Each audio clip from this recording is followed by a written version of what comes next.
ഇന്ന് ഗണേശ ചതുർത്ഥി, സാക്ഷാൽ ഗണപതി ഭഗവാന്റെ പിറന്നാൾ. ഗണപതി ഭഗവാൻ ഏറ്റവും സന്തോഷവാനായി സംതൃപ്തിയോടെ ഇരിക്കുന്ന ദിവസം.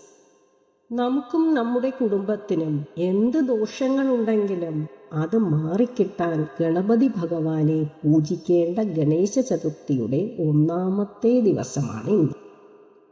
സകല വിഘ്നങ്ങളും ഇല്ലാതാക്കാൻ ശക്തിയുള്ള ഭഗവാൻ ഗണപതിയുടെ വിഗ്രഹത്തിനു മുൻപിൽ ആത്മാർത്ഥതയോടെ കൈകൾ കൂപ്പി എന്ത് ചോദിച്ചാലും നമുക്കിന്ന് സാധിച്ചു തരും. ഈ പ്രാർത്ഥനയ്ക്കുള്ള തയ്യാറെടുപ്പിൽ ഏറ്റവും പ്രധാനം വിഗ്രഹം വാങ്ങിക്കൊണ്ടുവന്ന് പ്രതിഷ്ഠിക്കുക എന്നതാണ്. എന്നാൽ നമ്മൾ വിഗ്രഹം വാങ്ങുമ്പോൾ ഈ 3 തെറ്റുകൾ ഉണ്ടാകാതിരിക്കാൻ ശ്രദ്ധിക്കേണ്ടത് വളരെ അത്യാവശ്യമുള്ള കാര്യമാണ്. ഒന്നാമതായി, ഗണപതി ശില്പം തിരഞ്ഞെടുക്കുമ്പോൾ ശില്പത്തിൻ്റെ കണ്ണുകൾ മൃദുവായിരിക്കണം.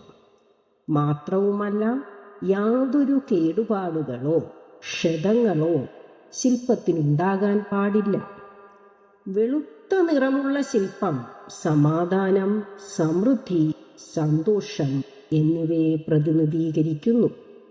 രണ്ടാമതായി, ഗണപതിയുടെ തുമ്പിക്കൈയുടെ ദിശയും ഒരു പ്രധാന സവിശേഷതയാണ്.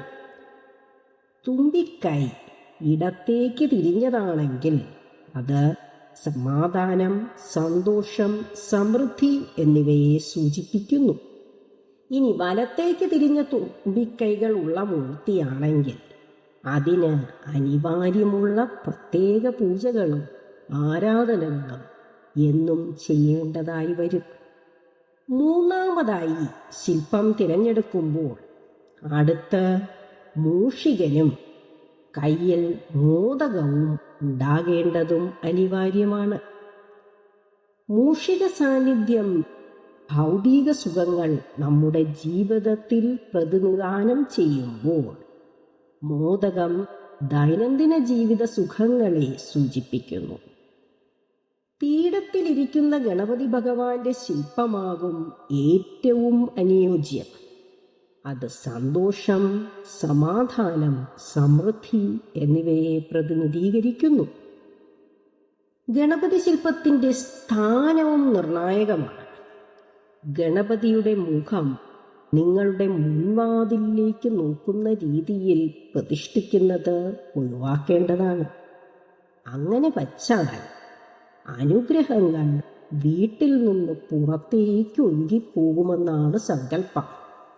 സാധാരണയായി ഗണപതിയുടെ പിൻവശം വാതിലിലേക്ക് അഭിമുഖം വയ്ക്കുകയാണ് ഏറ്റവും അനുയോജ്യമായ രീതി. ഇത് വീട്ടിനുള്ളിൽ തന്നെ അനുഗ്രഹങ്ങൾ നിറച്ചു നിർത്തും.